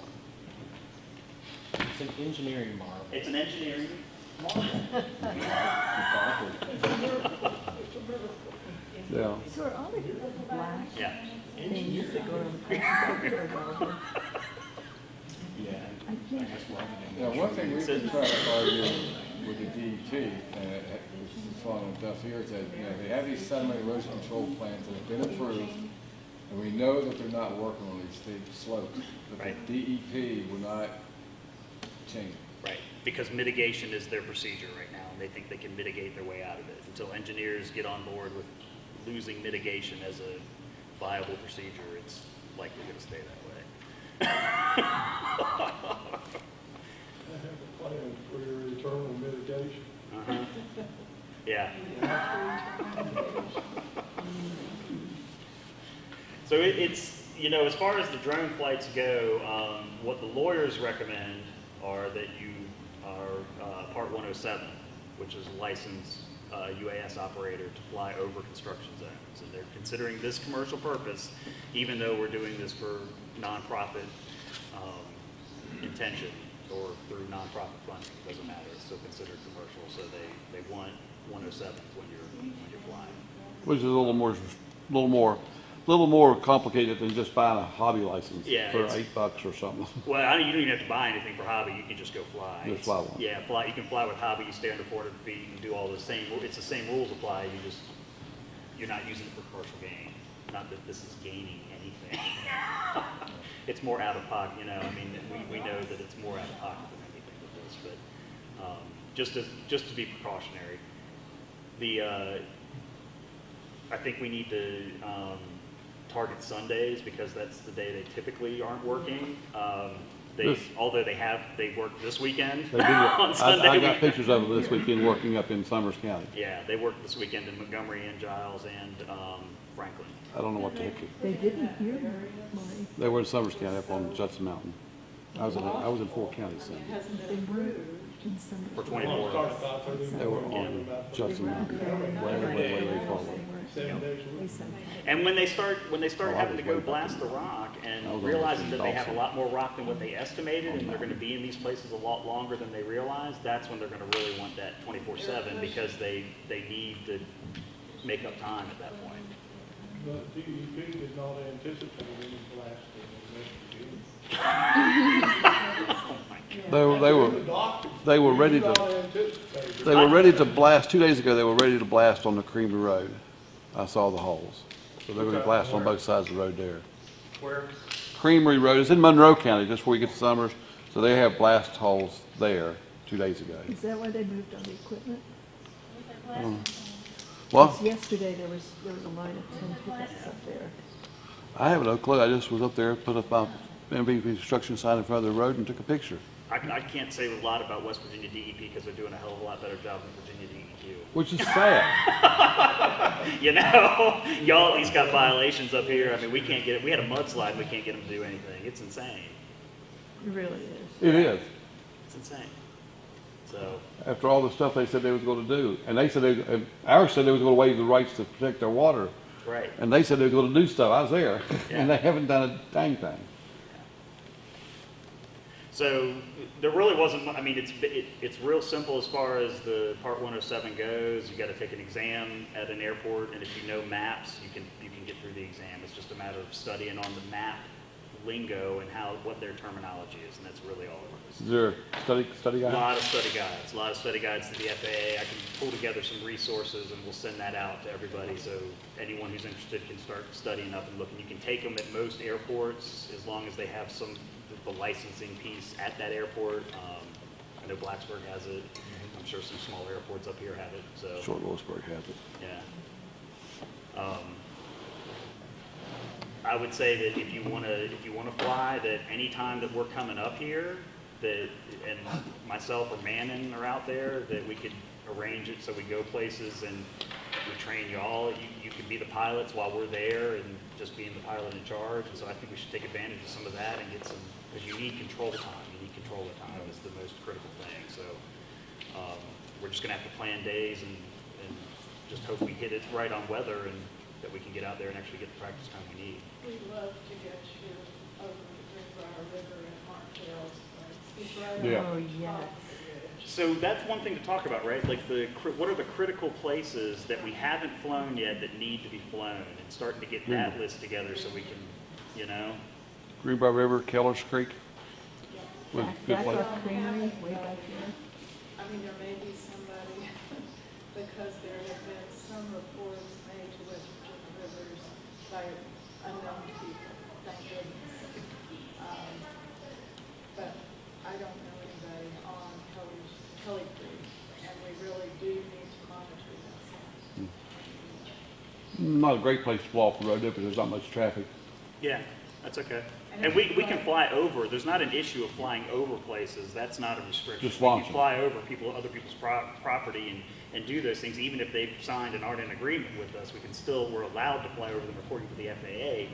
Whether we want to take privacy into account and those kind of things and not invade, maybe just work with the people who are working with us, that kind of thing. That's the approach that we're taking in the other counties. The Hungers Creek, you get up to Hungers Creek, past her house, the landowners told me not to take pictures of their property, and I just, okay, I took pictures of their property from the road. But if you, There are some who will be very, very grateful. yeah, I know. I'm just saying, if you go up there, that lady sees you and you're in the middle of the road, she may get real. Well, and this is the other thing I'd say, don't lose contact with those folks either, because we're seeing in places in Virginia where people who have signed with MVP still want us to come monitor because Right. they're seeing what's Well, we do it happening. here too. So that's, We do it here too. And people like seeing well, their and it's not property even, from. look, a lot of people signed because they knew that it was inevitable. It's the government, they're gonna come in and do what the hell they want, and no one's gonna be able to stop them, and I get that, because there is definitely a defeatist side to that when you have the full strength of them coming at you with FERC and EPA and all that other crap The they're just government. allowing to go through, it just, yeah. So when they have that, I get why people have said, we can't fight this, we should just sign and get as much as we can. It's more about now keeping the awareness going and bringing into question, and I really hope that some of the senators do that, I hope our senators do, but bringing into question the FERC process and trying to get that changed. It was never about, I don't think it was ever about stopping MVP or ACP, it was about preparing the next community and, to help battle, and hopefully we can create enough web infrastructure pieces that make the battle easier for the next place. But it's once they're to this point, I mean, they've got all the pipe in the massive weather causing the Not all shutdown. the hurdles, the Army Corps. Army Corps, yeah. There's one more. Eh. There, I don't hold out much hope for MVP has some, Does buy, MVP has some, And time is important, yeah. the MVP has some shaky finances. Of the three pipelines in West Virginia, the MXP, the MVP, and the ACP, the ACP is financially, they're not going anywhere. The MVP is not going anywhere, but the MVP's got some problems Yep. in that area. It's a Hopefully finite we can- material based on a market value, so Hopefully we come can, on, market. hopefully that could be something that we can exploit.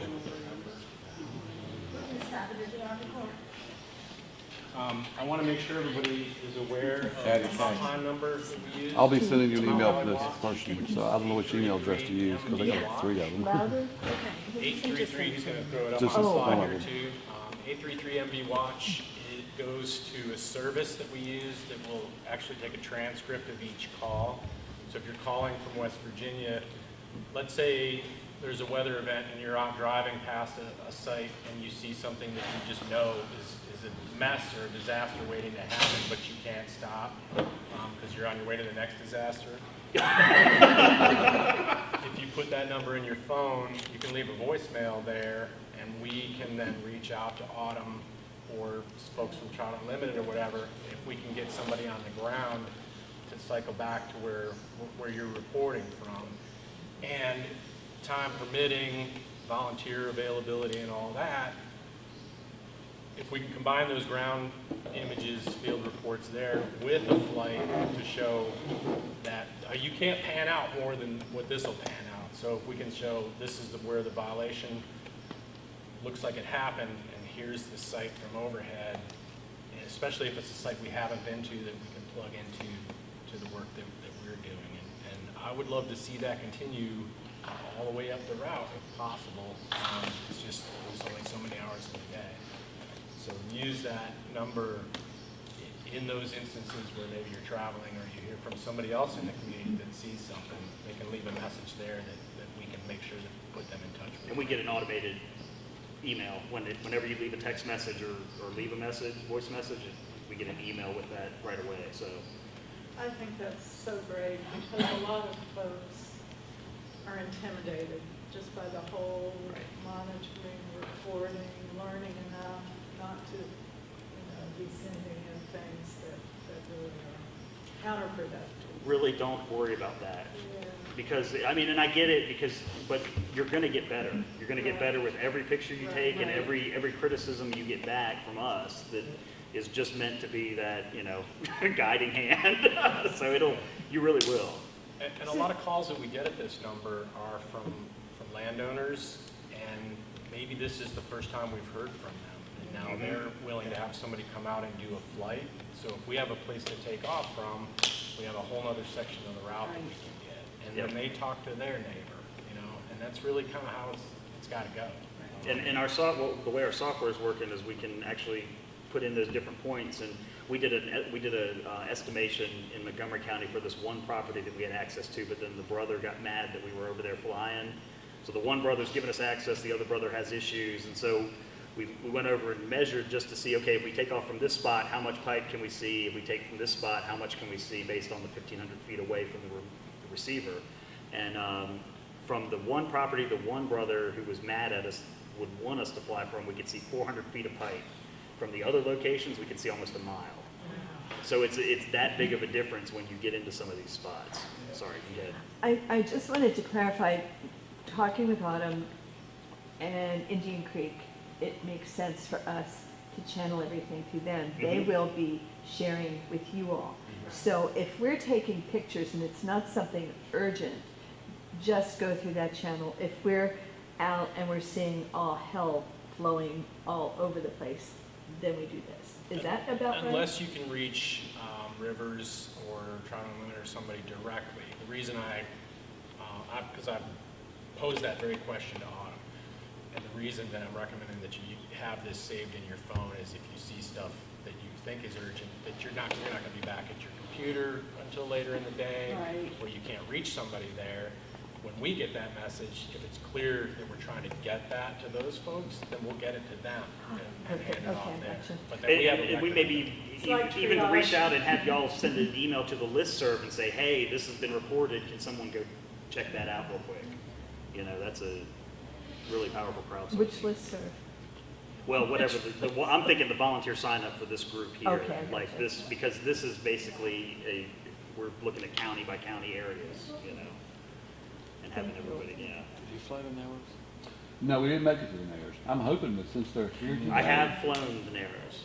Yeah, but Since it's been cleared? Yes, it would not, no, I got it at tree felling, not since the since you're clearing. here today, it's not far up the road. Oh, we probably should. I mean, It's not there's really- no semi-erosion control. And both off sides have been cleared now. Yeah, let's go look at that. Make it. The other thing is that if you're out there and you're seeing a disaster happen and you're seeing water all over the place, Call the sheriff. what do you think? What do you suggest you call that, but also call the DPI? Because they should have an inspector, because you guys aren't gonna call the DPI, right?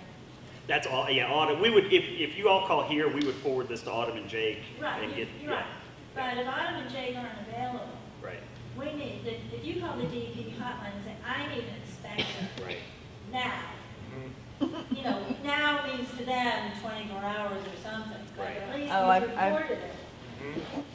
And that's what, I've had them a come lot out of folks are taking pictures and submitting to us and also submitting to DEQ. Yeah. And then I'll go in and submit to DEQ to get my own reference number for it. Exactly. But yeah, it's, Don't feel shy about, using the DEP. And don't feel shy about telling them that if you don't hear back from an inspector in 15 minutes, you're calling the press. That's right. Because I got 2 inspectors out within an hour after doing it. and got really chewed out. Why did you call the press? I said, why didn't you get an inspector? Exactly. Don't feel shy about telling you what good is. but one really good point in all this was the fact that they bring, I think you mentioned it, they bring inspectors to a point and they'll see it and it looks good, because they're not actually going out to that point. They're getting to a certain point, and that's what's happened. We have this one creek that has been totally washed out several times, and I guarantee you the only thing the inspectors are doing are walking to the top of that ridge and looking down and seeing that the silt fence is still up and going, okay, we're good. That's right, or you see an inspector who's gone and inspected like 5 different places in an hour. Locally What here, did that really mean? locally Or here, somebody shows up 48 hours later and they go, oh, well. Look, it's all up now. And we have seen an inspection report or two where someone, not here, took the time to actually walk the corridor between 2 points.